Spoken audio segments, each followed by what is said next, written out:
Did you say Ed Sheeran? No. Oh, I thought you said Ed Sheeran. Ed Sheeran? Why would I say Ed Sheeran? I don't want to see him do any song. Hello and welcome to episode 2 of the 20 Years of Cthru27 podcast. A podcast exploring the insignificant but often hilarious history of the band and the most easterly scene in the UK that they were part of. I'm Richard Trigg, a guitarist in the band and your host. And in today's episode, I'm chatting to Cthru27 drummer Paul Emery about his memories of joining the band, the new record, and whether or not he does in fact like Ed Sheeran. So without further ado, ladies and gentlemen, the Meat Enforcer.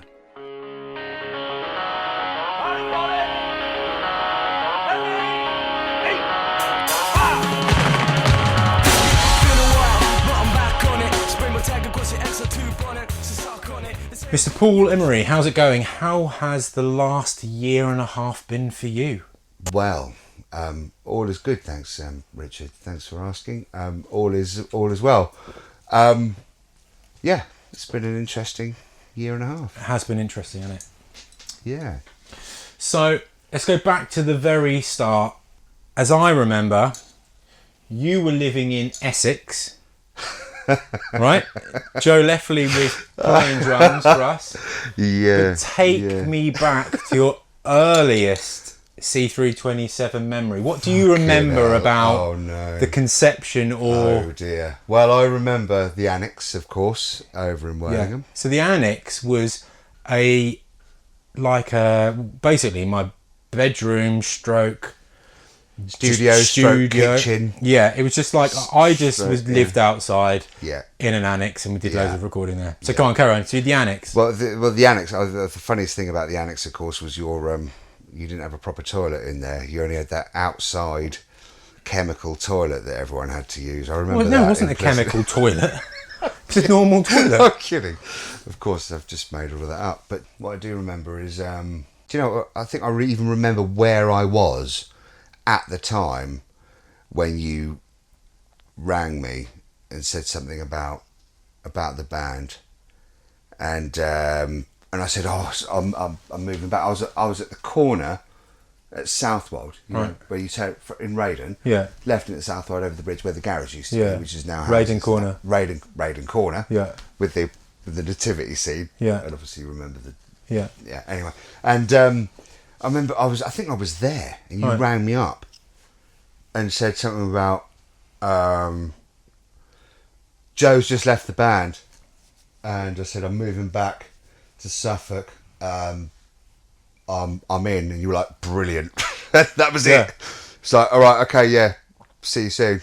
And it was just okay. Wow. Yeah, it moved pretty quick then, didn't it? Yeah, really fast. Yeah. That would have been autumn 2001.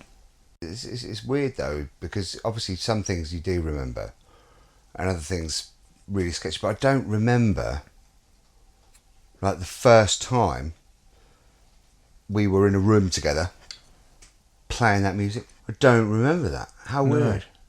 I don't. Do you remember? I remember the first C3 rehearsals were at Fuzzy Finch's in Raydon. Yeah, but I wasn't there. No, you weren't there. So where did we rehearse? Where did we first play? Maybe there. If it wasn't there, then it would have been at Fat Music. Yeah. Yeah, with Stevie and Paul.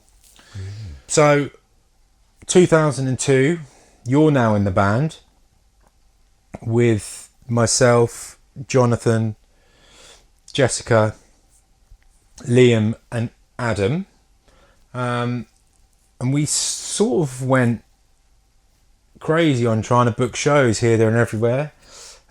We're going to London. It was the days before we even had sat navs, man. Do you remember your maps? Yeah, just following maps. The A to Z and then the big fold up maps. Yeah. We're just like in London, just where the hell are we? Yeah. It was 2:30 a.m, just lost. Yeah.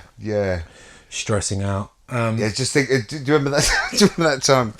There's a car in front of us, so like was the only car around. Don't know where it's going. Let's just follow it. Oh yeah. And see what happens. Just trying to get out of London without a sat nav at 2 a.m. Yeah, it was horrendous. But do you remember that time that we borrowed a van from Rob Willer Rob Willer's band at the time. Do you remember? Yeah.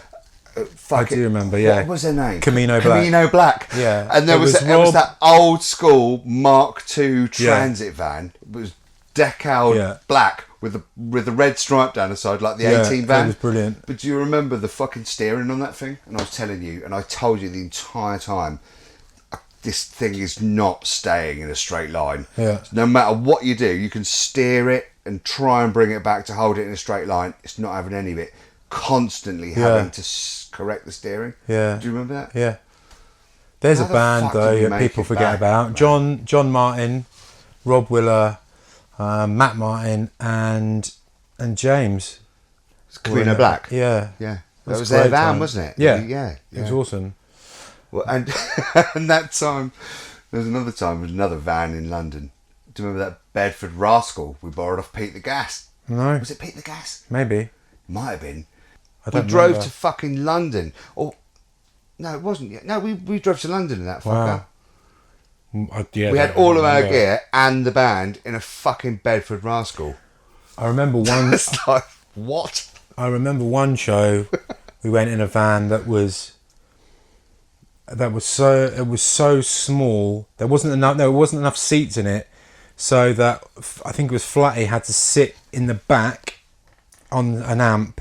Yeah. But then the door just closed on him, and he was like, "Am I going to be in here for long?" I was just like, "Well, not for that long." Wasn't that Bedford, that little Rascal van? I don't know. Because it had that little side door thing, didn't it? I don't know. And literally, it was a case of like, he wouldn't be able to stay in the van because there was all the stuff.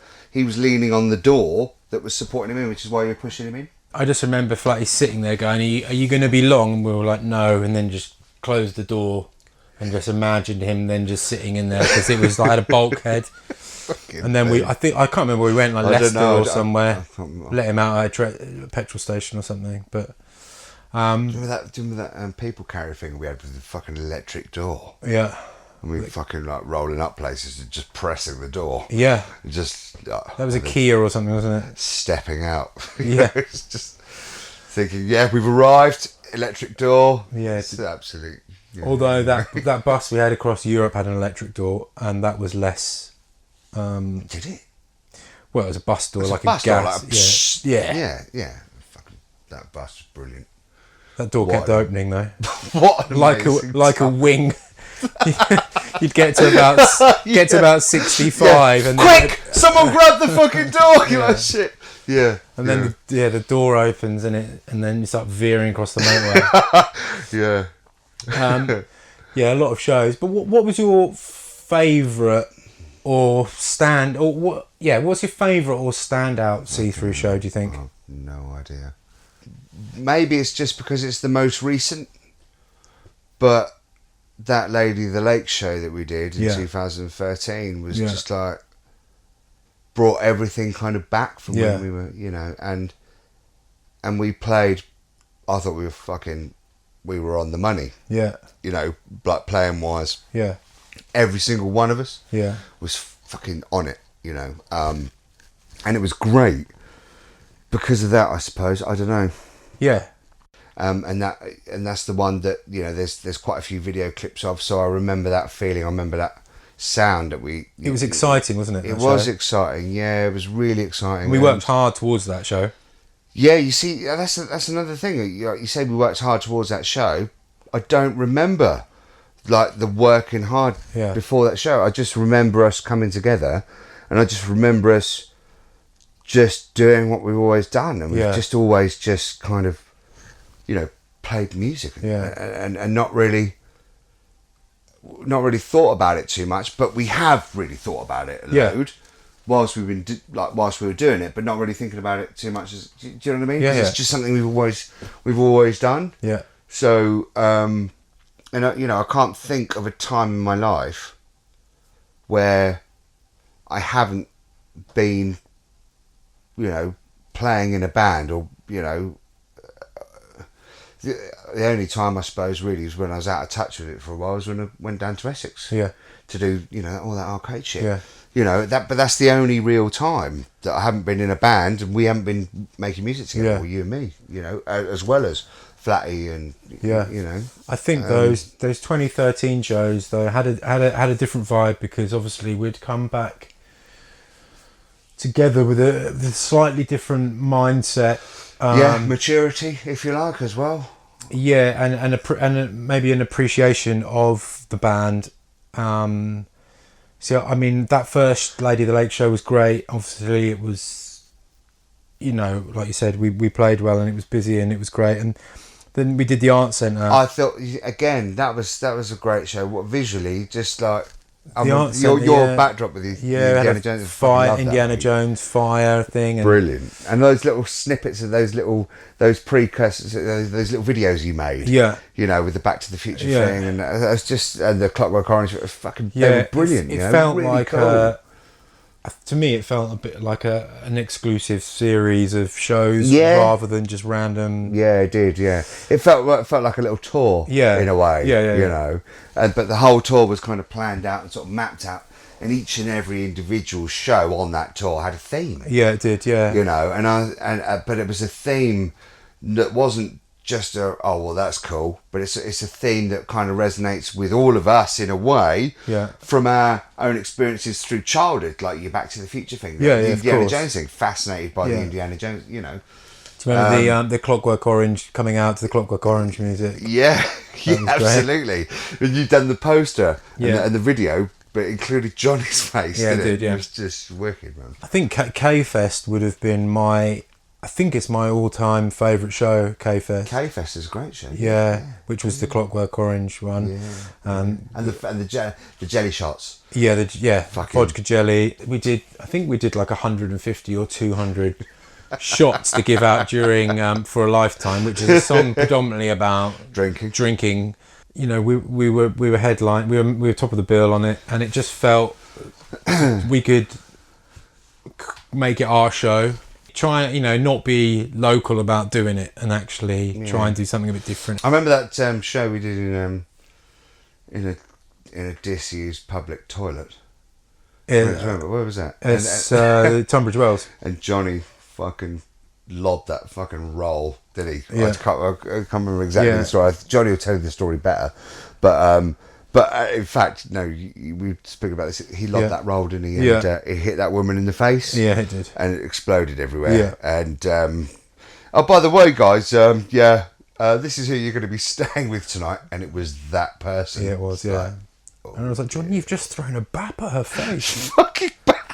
Just like, was it a ham bap? No, it was just it was our ride. It was like a dry bread roll. Was it just a dry bread? Was that why you threw it? Because it's like, what the fuck? There's nothing in it. I have no idea. I can't remember. I can't really remember. Podcasting, Cthru27, a little bit like casting when you're birding, but with less bacon and less fish hooks. What see-through song do you think you have the strongest emotional connection to? Well, the original one that really fucking got me going, which I thought was just fucking epic, was Lyrical Force. Yeah. To be fair. Why, I don't really know, but I just remember it being fucking epic, and those fucking synth bits that Liam does on there, it's just like, fuck, that just made that fucking tune for me. And the fact it was just like really fucking driving and just like, you know, and I suppose looking back on that now, I'd love to do that again, and simplify things a little bit, because me and Johnny used to get a bit carried away sometimes with the old do you know what I mean? Like the vocal rhythms and stuff, and it always used to be a bit too fragmented. Listening back to some of the older stuff, it's like, fucking hell, what a mess. But I think Lyrical Force, just those, Liam it was just epic, honestly, what he did. And like, he created that. He made a mood out of something that was just like, you know, driving and fucking bum. And I think if we could play that now with a little bit more maturity, maybe, and not, you know, I think that'd be really interesting. Some of the lyrics are just fucking amazing. I mean, like, really, just like, wow, that's just really cool. You know, it's the third ever See-Through song, Lyrical Force. Yeah, it's an old one. Really old. I know it's an old one, but I remember just like Attack with Lyrical Force, and it's like that kind of sums Johnny up really. Attacking with Lyrical Force, because fuck his Lyrical Force is like, yeah, it's pretty special. I remember all those freestyle sessions and stuff, and like he would be just give him anything, and it was just great. But he'd do it in such a way that you'd be able to relate to it, understand it all, and it'd be fucking cool. Yeah. But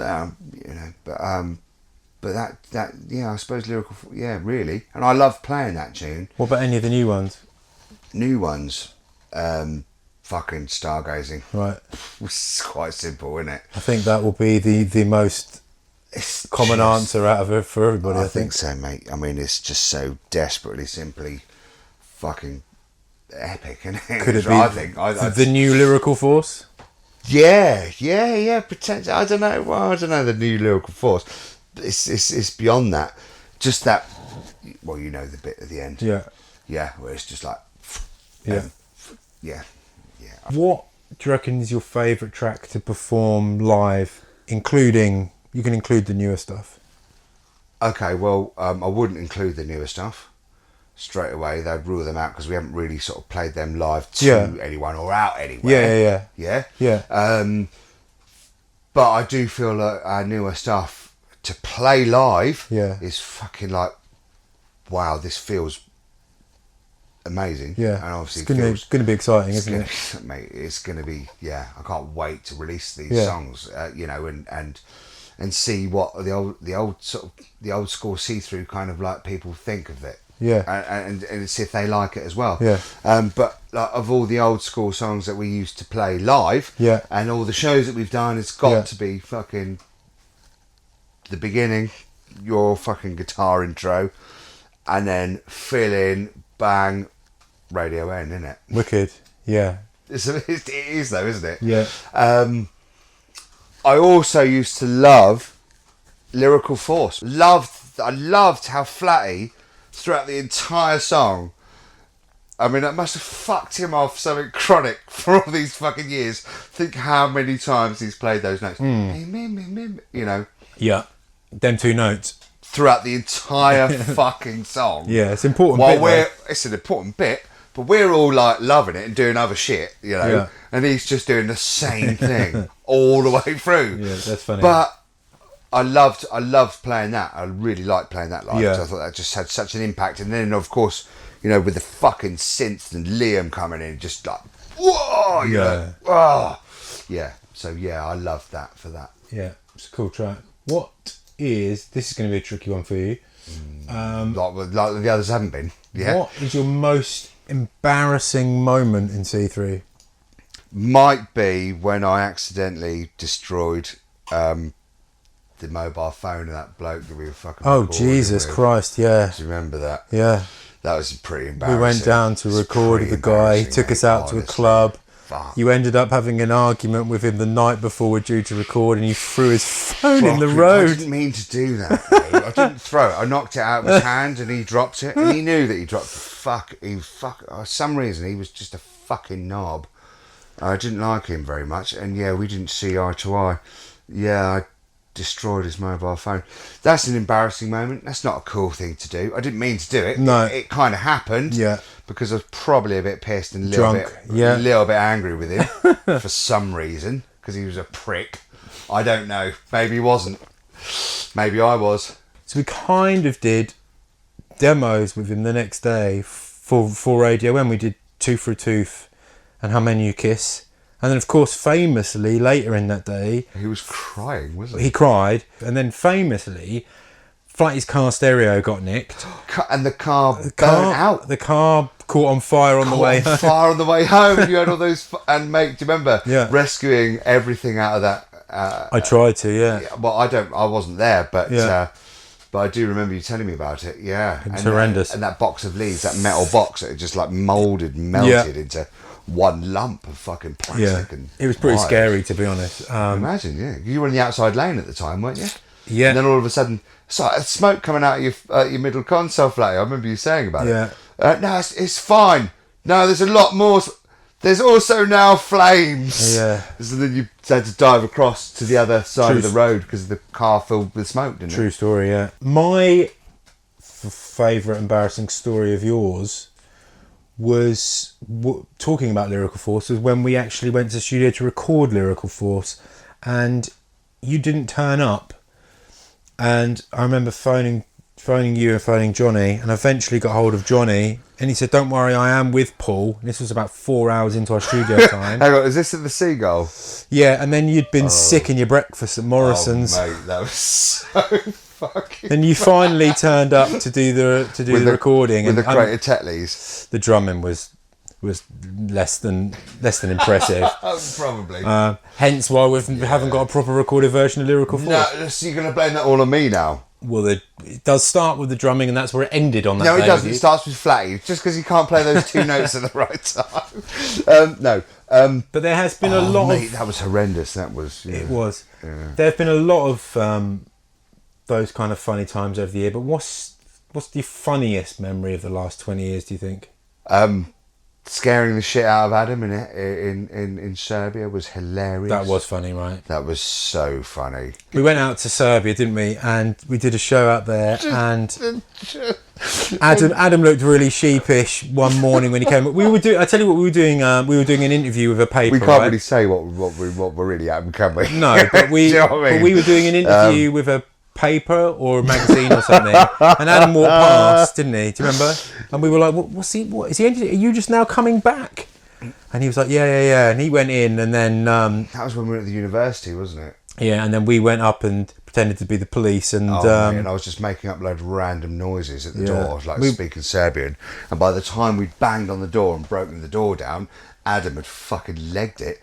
He'd gone out of a window and he's hanging on the fucking roof. Hanging on the window, on the roof, trying to get away. Yeah. Like, oh my God. Swoosh time! Podcast time. See-through style. What are you looking forward to most about See-Through being back? Playing some really amazing live shows. Recording these new songs.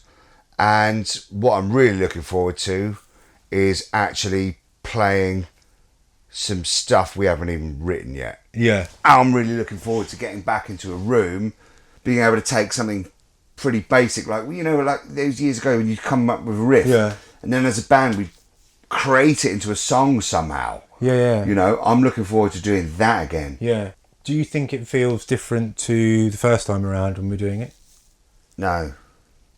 Not really. Just exactly the same, kind of like mild to very severe bullying that we all inflict upon each other, which is great. And, it's not meant with any malice. And also the complete and utter fucking bullshit bully stories that we make up, which are absolutely hilarious, that you actually start suddenly thinking, are these true or not?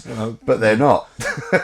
Some of them. And Johnny and I briefly discussed in the first episode about us going back into the Mill studio in Dis next month, which would be 17 years after we first went there to start tracking this new record. Yeah, great. What do you remember about being there the first time round when we were making Radio N? Well, there's one standout moment from there that I'll never forget. And that was between us. I think Johnny Cole had mentioned it about this epic, obviously your epic guitar solo in the middle of fucking How Many You Kiss? How Many You Kiss, right? Yeah. And whilst you were tracking that solo in that standing out in the room, and then the fucking disco ball, and that disco ball being switched on, and all those epic lights going everywhere, and obviously you had no idea this was going to happen. True story. At the time, was just hilarious because we all pissed ourselves because you were like, "What the fuck's happening?" I think it was all of a sudden the room's thrown into darkness. whilst you're tracking like the solo for this fucking song. Yeah. And the mirror ball is just reflecting all this light and it's spinning round and you're playing this solo and we're all just there just pissing ourselves. So you didn't know what the fuck had happened. I think we we'd thought had I'd better carry on with this because I'm tracking it now. We'd had a day on the old Devil's Lettuce, hadn't we? And then I think it was a lock-in. I think it was like about midnight, wasn't it? It was about midnight as well. So good, mate. Honestly, that was epic. Do you remember that? Yeah, I do. Yeah, you do remember that. I mean, come on, that's got to be. I mean, that is just. It was a vibe though. Like Johnny Cole, who produced Radiohead, like really we spent a long time with him, hanging out with him as well, hanging out and creating a vibe and trying to capture cool shit rather than fun in there fun and elements. out there. Yeah, it was a really creative process when we recorded Radiohead. Just not the writing of it as such, but just like when we were actually recording it, we were being creative. Yeah, well, I think we were taking quite a bit. I think Johnny Cole really kind of shaped some of that in a way because it was really nice how expressive and emotive he got about it. Yeah. And like the feeling behind it. And I guess it made us all think a little bit more. It certainly made me think a little bit more about how we were playing that track, those tracks, and how we could create a more meaningful and more meaningful and sort of vibrant sound. As opposed to just a fucking flat recording. Yeah, like a demo. Yeah, and to create... And he captured energy, didn't he? Yeah, he did. Really did capture energy, and that was cool. Yeah, how have you found the creative process so far about... The new songs? Creating these new songs ready for the record? Slightly stifling. Yeah. Yeah. Maybe in some ways we kind of... That's a good thing, because I think, when you've got all of these different influences coming into a band... from all these different angles, and everyone thinks that should sound like this or it should sound like that. To have one sort of clear kind of like basic pattern, I suppose, to work to, and then have your own sort of creativity like be expressed within that formed pattern to a degree, is good for discipline. It's also good for not making it sound like an absolute fucking mess of stuff or this mismatch of different things, and we tend to go off on these different tangents years ago from one genre into another within the same track. It's like that wasn't so cool. So thinking about it, stifling, yes, but at the same time productive, because within that original kind of form and structure, yes, we conform to it, but we're also putting our own spin on it. I think our band works better sometimes with some goalposts. I agree. The original demos had goalposts, and when we removed those goalposts, we were fairly uncreative, really.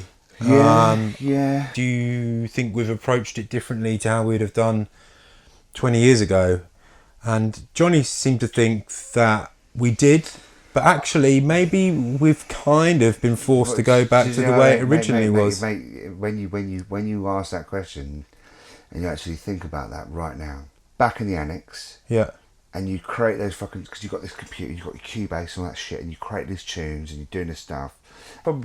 We did go down back to the original way 20 odd years ago. We definitely did spend some time going down these holes of like what I don't even know what we're doing. I know what you mean. I do know what you mean.